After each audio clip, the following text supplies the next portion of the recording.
local, ¿les parece bien? La marcha del sábado pasado de la generación Z, ¿no?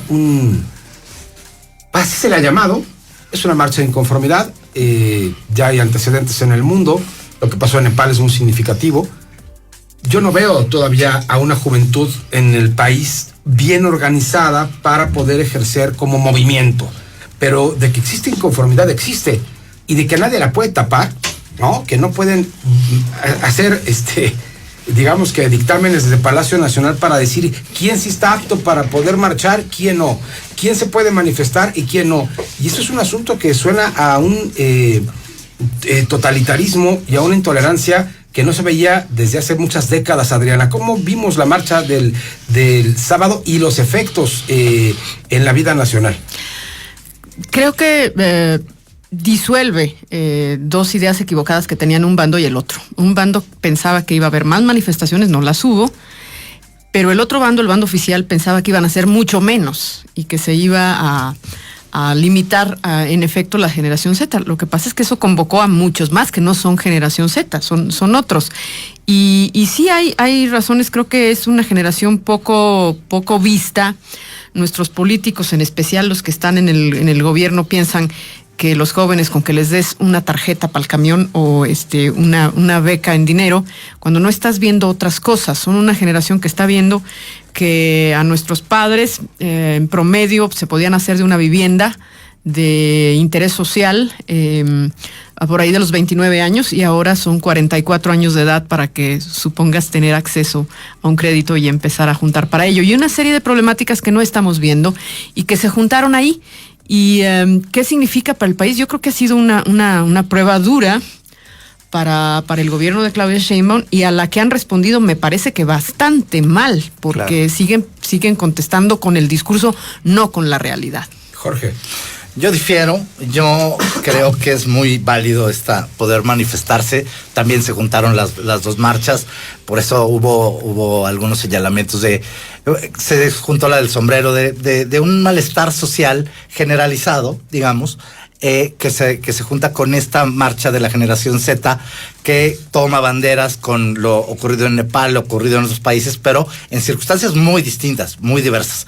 Yo cuestiono porque no lo entiendo, no lo alcanzo a comprender esto de la generación Z. Primero, porque queda claro y hay pruebas, ¿sí?, que estuvo impulsada esta convocatoria por Atlas Network, específicamente por gente ligada a Salinas Pliego, por contratos del PAN que reveló Luisa María Alcalde con los jóvenes y los que más, los influencers estos que fueron a convocar a la marcha, etcétera. O sea, sí estaba metido a la mano de la oposición y de una derecha que no quiere a este gobierno y que le dice a Claudia y que la quiere comparar con Díaz Ordaz y estas cosas que me parece verdaderamente absurdo para mí y estúpido. Entonces, no entiendo, se quejan, esta generación Z dice, no somos apolíticos, nadie nos manda, no estamos de acuerdo, pero no están proponiendo nada. Y es una crítica constructiva. Es decir, ¿no te gusta este país, chavo? Ok. Sí, hay muchas cosas que componer y recomponer en este país, pero ¿qué estás proponiendo? Y dicen, cero violencia. Y yo vi a un bloque negro, si quieren, no a todos, violentos, ¿sí? Y derribando las barras estas de acero que puso el gobierno federal y vandaleando y atropellando a otras personas, etcétera. O sea, eso desvirtúa demasiado para mí la causa original, ¿sí? Que hay un malestar en México, lo tengo que aceptar. Tampoco vimos con trampa, por ejemplo, en TV Azteca, que ponían cortes e imágenes de otras marchas, o sea, de crestomatía, ¿sí? Y no las originales donde se veía Reforma repleto. No es cierto, no había tanta gente, ni el Zócalo estaba a reventar, ni las calles alrededor. Entonces, yo creo que el malestar en general se puede manifestar, siempre habrá cómo mejorar este país, siempre habrá cómo proponer ser un mejor país, tener mejores condiciones de seguridad, de salud, de presupuesto, de lo que tú quieras, de desarrollo social, de desarrollo de infraestructura, etcétera. Hoy nos enteramos que ha subido más del 15% la inversión extranjera directa. O sea, el mundo está viendo con buenos ojos a México, y México hay una ala que dirigida por alguien que debe 48 mil millones de pesos al fisco desde hace más de 20 años y que hoy hasta ahora resulta que se quiere volver presidente. Es decir, yo creo que hay manos que están meciendo la cuna detrás de esto para justamente generar una narrativa en contra de un gobierno que para mí va muy bien. Osvaldo. Lo veo completamente distinto. Creo que la marcha fue muy exitosa justamente porque no fue excluyente de ningún grupo. Convergieron ahí quienes han sido afectados no solamente por la violencia, como el caso de los movimientos del sombrero, del asesinato de Carlos Manso, sino también estudiantes que han sido violentados, me parece, por este gobierno, porque ha sido incapaz de ofrecer otra cosa que limosnas, no hace más que robar el futuro, y le gustan los jóvenes cuando están domesticados. Yo creo que, claro que habría gente que simpatiza con el PAN, con el PRD, que ya murió políticamente, con el PRI, etcétera, porque no es restrictiva. O sea, que tengan un partido político, quien sea, no significa que no pueda mostrar inconformidad en una marcha que básicamente se trataba de expresar una inconformidad con las políticas de este gobierno. Sí, pero tampoco que digan que no lo tienen cuando se demuestra que hay un contrato de 3 millones con el PAN, pero no, y el principal vocero de la marcha, ¿no? Quien tiene contratos con el gobierno o con partidos no puede opinar. 99% de los mexicanos no podrían, que están haciendo opinión política, análisis, medios, televisión, radio, porque prácticamente todos los tienen. El punto de este joven es que trabajó con el PAN, claro, tiene derecho a trabajar, pero él opina políticamente desde antes, pero digamos, él suponiendo... Bueno, entonces descalifica la jornada. ¿Para qué compras la jornada si la mantiene el gobierno? ¿Para qué la quieres? Yo digo que si nos vamos a este tamiz, prácticamente todos estaríamos calificados, pero el punto no es ese. Yo creo que más bien es la validez del argumento. O sea, yo creo que al final del día hay un dato muy contundente en la manifestación de que hay un ánimo inconforme creciente en el país con las políticas de este gobierno que han continuado en los últimos años, con Claudia Sheinbaum se han mantenido, y hay un dato que me parece muy revelador de por qué la presidenta Sheinbaum ha tenido un comportamiento tan errático con la inconformidad. Y no sé si a ustedes les suena, este dato lo vi apenas hoy, pero se publicó a principios de la semana, el domingo quizá lunes, la empresa Morning Consult. Esta empresa, no sé si se acuerdan ustedes del dato, cuando López Obrador decía que era el segundo presidente más popular del mundo. ¿No lo recuerdan el dato? Sí. La fuente era esta empresa. Esa misma empresa. Morning Consult. Morning Consult publicó en su encuesta del 6 al 12 de diciembre, esta empresa que es una medición global de todos los líderes del mundo, este dato. Claudia Sheinbaum, medida por Morning Consult, tiene una aprobación de 41% y una reprobación del 53%. Yo no entendía por qué había tanta... ¿En diciembre del año pasado? No. Esta semana. Es que diciembre todavía no pasa. Esta semana. Hoy estamos en noviembre, ¿no? Noviembre, esta semana. Perdón, esta semana. Del 6 al 12 de diciembre, de noviembre esta semana. Perdón. Entonces, es el dato más actual, pues, de Morning Consult. Este dato contrasta con la inserción pagada que en un diario nacional mandaron decir que tenían más del 70% de aprobación. Yo creo que la presidenta vio un dato muy interesante en el sentido de que en la realidad no está el apoyo como ellos dicen. En realidad la gente tiene un ánimo de mucha inconformidad que no tiene vehículo. Es un país que tiene mucho hartazgo y mucho repudio, pero no tiene oposición política electoral y tampoco ha articulado un discurso coherente. Tampoco lo es el de la generación Z. Nos ha faltado creatividad para aglutinarnos en algo que nos dé mayor identidad a quienes no estamos de acuerdo con esto. Pero que no tengamos tanta organización no significa que en este país no haya quienes no estamos de acuerdo con la narco-T. A ver, yo tengo dos observaciones.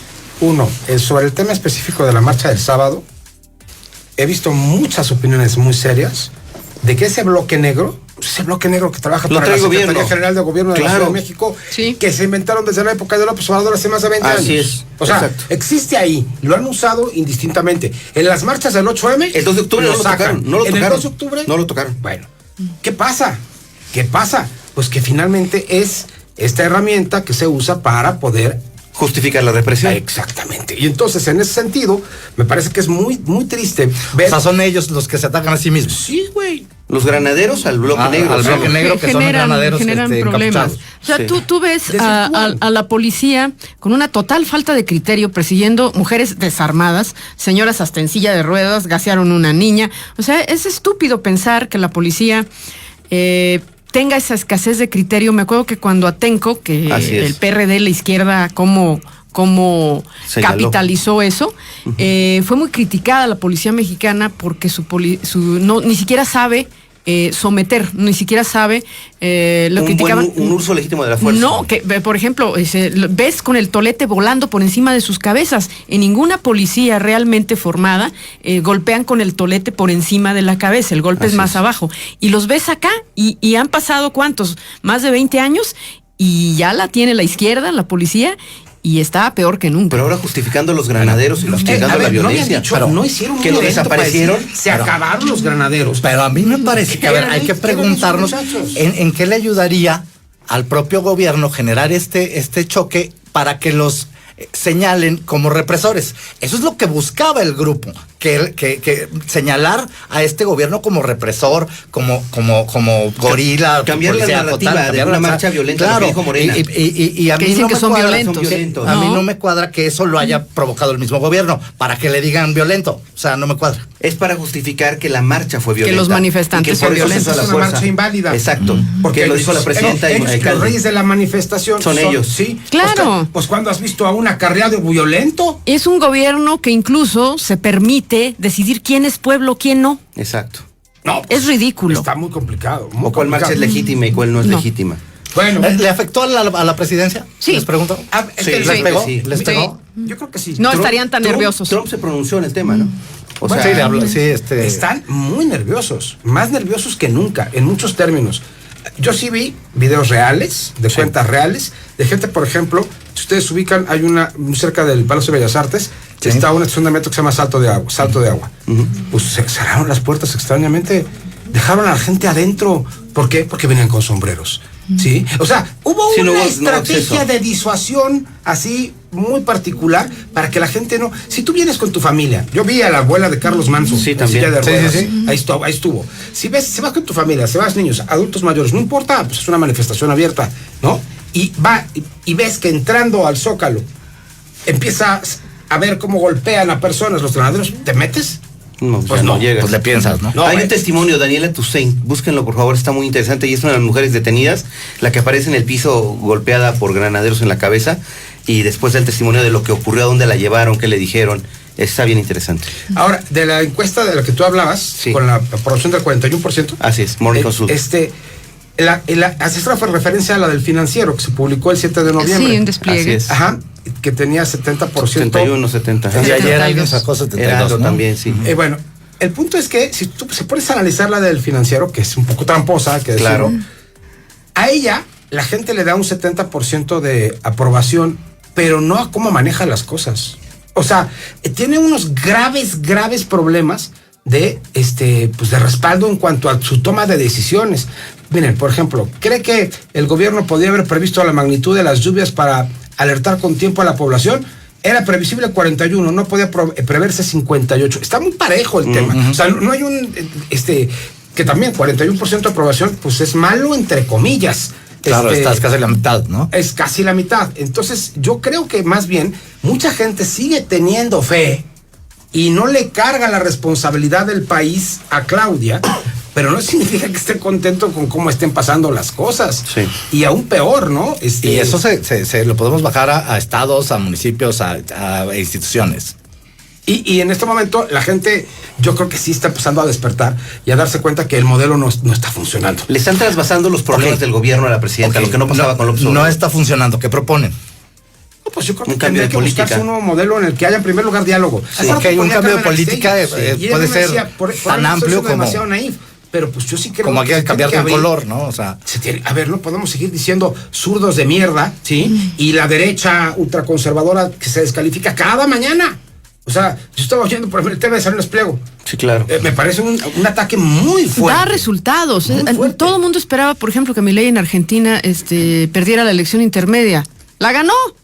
con más apoyos de cómo llegó. Mucho ¿Por qué? más. Resultados. El señor cumplió lo que se prometió hacer, que era bajar la inflación. Ahí está.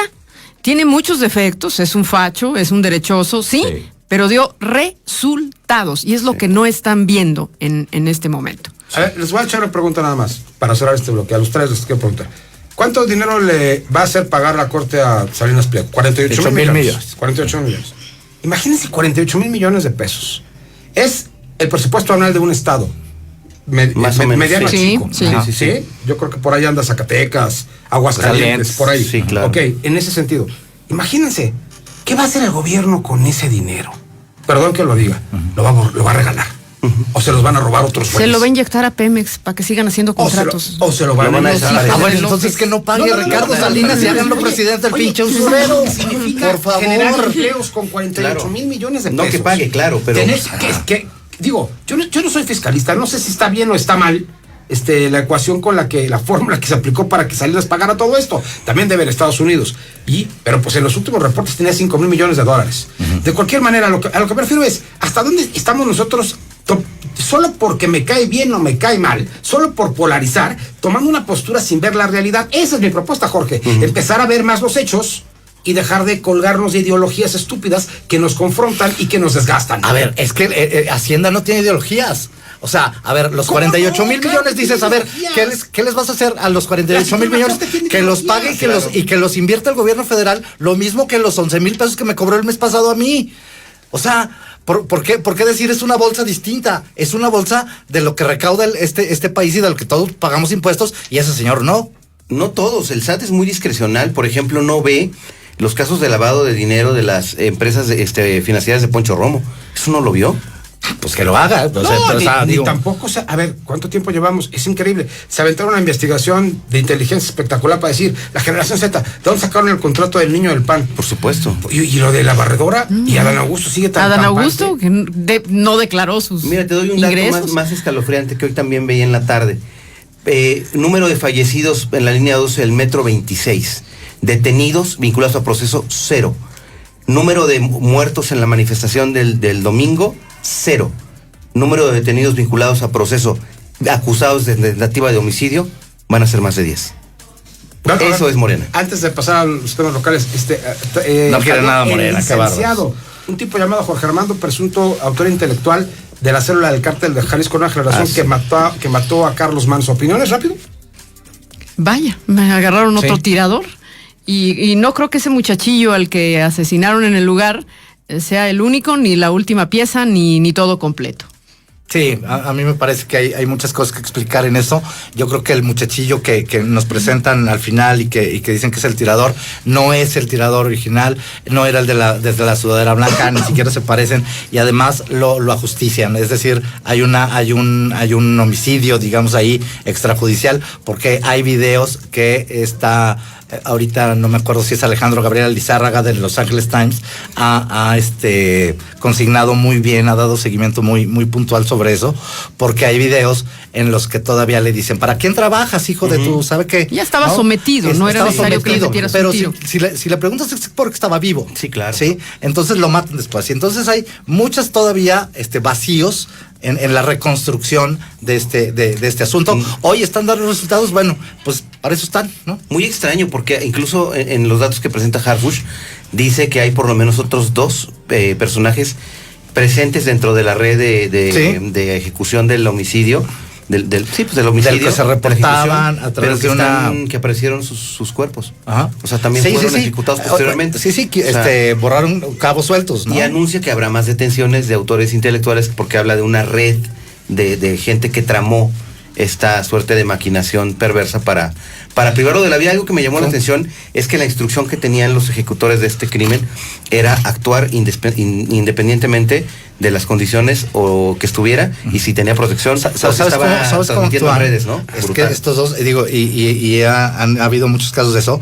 Los contratan, les dicen, haz la chamba y nos vemos acá. Pasó un caso similar, no quiero recordar cuál, aquí en San Luis, nos vemos en tal carretera, lo que sea, para pagarte, y llegan por el pago y lo que reciben son balazos. Claro, sí, claro. ¿Por qué? Pues no hay que dejar testigos, ¿no? A ver, rápido, vamos a San Luis el lunes con un cheque como de regalo de bodas.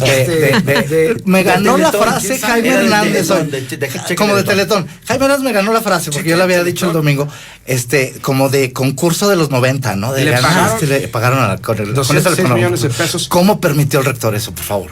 Bueno, no lo sé, pero sucedió. ¿Cuál es su análisis del momento que ahora está atravesado por otros dos asuntos, ¿no? Claro. El tema de la transparencia real, ¿no? ¿Qué está dejando de hacer la universidad? ¿Qué falta de habilidades políticas ha generado la universidad para poder sostener una confrontación tan larga? ¿Qué fallas también ha tenido el gobierno para poder no clarificar las cosas? ¿Y quién le informa al gobernador para que salga a chisporrotear enojo que se ha respondido de tal manera? Hoy el líder del Congreso, Héctor Serrano, manda a llamar sin pedir comparecencia al rector. No invita. A alguien se le ocurrió decirle al rector, dígales que ya ni chingan con su presupuesto para el próximo año. Sí, o sea, ahora el rector, sí, sale, y entonces con su autonomía y con esta coraza que tiene y con esta creencia rara que se sienten los unicornios institucionales de todo el estado, y abajo del rector y ciertas personas cercanas a él, todo el mundo somos estúpidos, corruptos, vendidos y obedecemos intereses, excepto ellos. Ahora ellos salen contra el Congreso y dicen, o sea, yo quiero decirle al gobernador qué ley de egresos le mande al Congreso y cómo el Congreso la debe aprobar para que no se cometa el error. Es cierto, se cometieron el error y está bien fácil. Dijeron, aprobamos 300 millones de pesos para la universidad, y el 8 de enero firman por 509. Es como decir, oye, te compro un carro en 506 millones, pero a mí me van a prestar 300. Pues te faltaban 206, punto. Eso fue todo el asunto. Y hay que prevenir que en esta no se haga. Los diputados dicen, ok, vamos a ajustar el presupuesto de la universidad para que no nos pase lo mismo y que el convenio de la federación tenga la misma cifra que lo aprobado por el Estado. La ¿no? propia UNAM. Pero el tiene asunto está. cabilderos. Claro. Sí, claro. Sí. Y les Así pagan es. y se genera esos convenios. Tiene cabilderos, y ellos y la Universidad Autónoma de Nuevo León y la Universidad de Guadalajara son transferencias directas. Los gobiernos no entran. Exacto. Que es a donde deberíamos de ir. Así ¿Cuál debería es de el ser. tema? El desfase del que habla el rector. Que en unos medios locales fue interpretado como que el rector culpaba al Congreso. No, él hablaba de un desfase. El presupuesto federal, que es máximo y que lleva este convenio con los gobiernos, está después de la presupuestación estatal. Ese es el problema. Aquí se hace un presupuesto y a las universidades públicas el presupuesto les llega después, y la obligación que diseña la SEP, no las universidades, de cuánto te toca poner cada año, y eso lo deciden ellos en el convenio para firmar, y la aprobación que tiene que hacer el gobierno de cada entidad. Es este desfase. Yo creo que fue un malentendido. Más que hablar de la universidad, ese asunto lo debió ver la Secretaría de Finanzas del Gobierno del Estado, ¿sí? O sea, esa diferencia, y que combatieron hasta el último momento, y que el rector se quedó en que se tenía que cumplir, y se cumplió, y fue el protagonista, y creo que al final, cuando ganaron de todas, salieron de una tormenta perfecta, demostraron que se tuvo la razón, y que al gobierno del Estado, y hay que decirlo, su secretaria de Finanzas engañó, o por lo menos no entendió hasta el final que se le debía pagar esa cantidad a la universidad. Pero yo no me explico por qué después de este logro permitieron estar en territorio del gobierno del Estado, causando que la narrativa que mucha gente ha dicho es que no es una dádiva, pero eso pareció porque el rector fue por ella. No, ¿sí? Mira, ¿qué hubieras dejado? Si el rector no va, ¿con qué sale el gobernador? Si el rector no va, no. ¿Cuánto te apuesto? Mira, porque le encanta el tango al señor gobernador. Yo tengo información de primera mano que del domingo en la noche dijeron, mañana está la transferencia, el cheque, es en privado, no medios, no nada. ¿Quién citó a los medios? El gobierno del Estado. Algo pasó. Es una celada mediática, eso es. Del domingo al lunes. Del domingo al lunes. Yo lo publiqué desde el jueves. Yo lo publiqué también. Sí, o sea, yo dije el jueves, el lunes se va a hacer y lo van a anunciar de manera conjunta. O sea, esa realidad. El domingo en la noche dijeron que no. O sea, y hubiera sido la mejor manera de hacerlo. O sea, ya se hizo. O sea, ni hablar del dinero. Así como lo manejó la universidad, me pareció fabuloso. Se actualizó, digamos, la participación del convenio, y no hay riesgos contra la anomalía, y punto. Se hubieran reunido ellos en privado y se acabó. De repente el lunes dicen sí, que vengan los medios, y entonces ya van los medios, y entonces la narrativa es de dádiva, porque cuando sale el no es de dádiva. él los agarra a todos, y el rector sale corriendo, así como agachado, como ya me voy, y dice como evitando lo demás. Cuando él era el rector no tenía por qué. él era el protagonista. A ver, ¿qué querías que dijera? ¿Te gané? Porque eso fue lo que ocurrió. No. Ese hubiera sido el mensaje. Así es. Porque así fue. Te gané porque ahí te va. Lo que quería gobierno eran 2 opciones, 2 semanas antes de que venciera el término. Uno, que pidiera un crédito a través de una carta de crédito que iba a soltar gobierno, pero que si no lo pagaba gobierno, pagaba la universidad los intereses. Y pagaba la universidad. Ese era uno. Y le dijeron no. Y el de los 150 el y 50 pide una ampliación de a la federación. No, la universidad no tiene por qué pedir una ampliación a la federación porque la universidad no se ha gastado el dinero que a ti te transfirieron y que debiste darme. Entonces sí, el rector, que se den de santos que el rector no salió en términos triunfales porque sí ganó. Bueno, nada más, eso me queda claro. Yo lo que digo es porque no le dije a la comunidad de decir, nos sostuvimos, tuvimos la razón desde el principio. Están muy interesados. Yo tengo una opinión un poco discrepante de ambas. Y es que coincido en que efectivamente creo que el rector tampoco tenía tanto margen de hacer otra cosa en virtud del apremio de los tiempos y en virtud de la necesidad de los recursos. Pero tampoco le doy la razón a quienes dentro de la universidad he escuchado como en un castillo de la pureza, diciendo somos iluminados, incólumes nosotros. Sí. No tenemos que ser auditados. De esa oficina y otra, para abajo todo el mundo es estúpido. Porque la pura certeza moral de que nosotros somos autónomos es suficiente para decir que estamos impolutos. De ninguna manera, Sino que anden pastando en sus campos de color de rosa, eso ¿no? Tampoco. Segundo, unicornios. Me parece también es cierto que no es un lado inexorable que tengan que ser las cosas como son porque tenemos un gobernador, pero no. Hay mucha política por hacer que no se ha hecho. Exacto. Y hay muchos golpes innecesarios que se han dado, que han tenido consecuencias de reverso muy, muy funestas que se pudieron evitar. Lo decíamos. Y tengo un dato perfecto para decir a qué me refiero en el punto del equilibrio. Ha sido, a ver, finalmente la última, qué bueno que el gobierno pagó. Porque al final del día, si el gobierno, dicen unos, no hay que ponerle medallas. No hay que ponerle medallas. No hay medallas para nadie. Ni mérito. Que él se las quiera poner, pues eso es otra cosa. Pero sí hay que reconocer. Alguien puso en redes, es como agradecerle el cajero automático, ¿no? A ver, pero qué bueno que pagó. Porque también la otra alternativa era que no pagara y hoy estuviéramos platicando de una situación de crisis. Sí, de paro. Entonces la política es realista. Yo soy hombre de política realista. Qué bueno que pagó para no estar en el escenario indeseado que a todo mundo daña. Por supuesto. Y el gobierno mismo tampoco estoy de acuerdo en reconocer ni tal. Sí. Pero ahí te va un caso que yo creo y le pongo en la mesa. Vean nada más a dónde nos lleva la falta de la política. Una de las peticiones del movimiento estudiantil que paró la universidad durante prácticamente una semana, en algunas facultades más de una semana, dijeron, en derecho, la agresión sexual a una compañera por parte de compañeros que tienen vínculo público y notorio con un partido político, y después que el director interino hace público y notorio el vínculo con el mismo partido político, y que esa facultad está infestada de esos intereses de ese partido político de forma mayoritaria, el grupo estudiantil que dijo, llegamos a esta agresión producto de años sistemáticos de exclusión, discriminación hacia las mujeres, sean estudiantes, docentes, administrativas o funcionarias, al punto que nunca ha habido una mujer directora, y eso expresa ¿por qué es importante que no había una mujer? Porque expresa el nivel de segregación e invisibilización que ha visto a la lucha de las mujeres, estudiantes, maestras, funcionarias, investigadoras, etcétera. Y entonces, ¿qué ha ocurrido? Hubo voces sensatas en consejo directivo que dijeron, hagamos una convocatoria de una acción afirmativa que recoge el planteamiento de las y los estudiantes para que tengan una mujer directora por primera vez. No. Van a la cuestión de consejo técnico. ¿Qué ocurren? Bueno, con un criterio más leguleyo, que más formalista, que ojalá que hubieran reaccionado así cuando la agresión sexual, porque se hubieran exactamente. Pero bueno, ese criterio no estuvo, ¿ah? ¿Y ahora qué ocurre? Que van a una trampa. No, por favor, si eligen darle la espalda a este planteamiento de los estudiantes, yo nomás les pregunto, ¿qué creen que pueda pasar? Ya está pasando. Exacto. ¿Y eso va a ser culpa del gobernador? No. Bueno, y ahí está la sombra de Juan Ramiro, ¿no? Y la sombra de la sombra de Rosy Estela, apoyamos, ¿no? pero hay un límite, ¿verdad? Exacto. Y es también el rector diciendo con quién está jugando, ¿no? El tema de la dirección con la terna que sacaron de Georgina González, Delgado Sanz Lucy Lastras. y Lucy Lastras, digo, yo no sé qué opinan. pero me parece que independientemente de lo que tenga que pasar, debe ser un punto de inflexión. Mira, increíblemente, el día de esa sesión de una terna para mujeres, hubo 2 consejeras maestras que se opusieron. ¿No? Una de ellas, la de Derecho.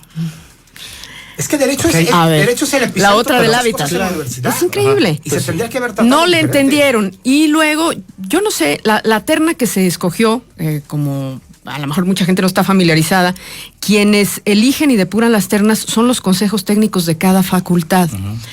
Y el Consejo Técnico de Derecho es un consejo muy peculiar, que eligió una terna en la que los alumnos están absolutamente en desacuerdo.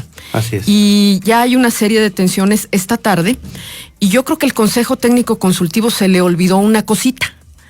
Ellos podrán proponer, pero el que vota es el Consejo Directivo Universitario, y me parece que hay voces en el Consejo Directivo Universitario que no están de acuerdo, puedo decirlo, con la forma con la que se manejaron las cosas en el Consejo Técnico de la facultad. De cómo escogieron esa terna. Yo solamente agregaré una cosa y ya no voy a hablar más del asunto porque además no lo conozco a profundidad. Como bueno, pero